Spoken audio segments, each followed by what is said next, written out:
శ్రీరాముడు తన రాజ్యంలోని ప్రజలను 11,000 సంవత్సరాల పాటు సుఖశాంతులతో పరిపాలించాడు.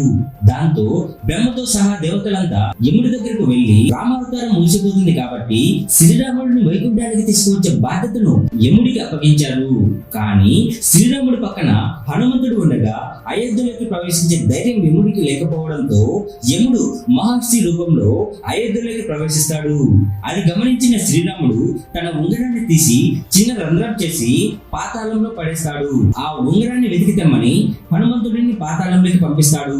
దాంతో హనుమ చీమంత చిన్నగా మారి ఆ రంధ్రం నుండి ఉంగరాన్ని వెతకడానికి పాతాళానికి వెళ్లిన హనుమంతుడికి నాగుల రాజు వాసుకి కనిపించి హనుమంతుడిని ఓ పెద్ద కొండ దగ్గరికి తీసుకువెళ్లి శ్రీరాముడి ఉంగరం ఆ కొండలో ఉందని చెప్పి హనుమంతుడిని వెతకమంటాడు.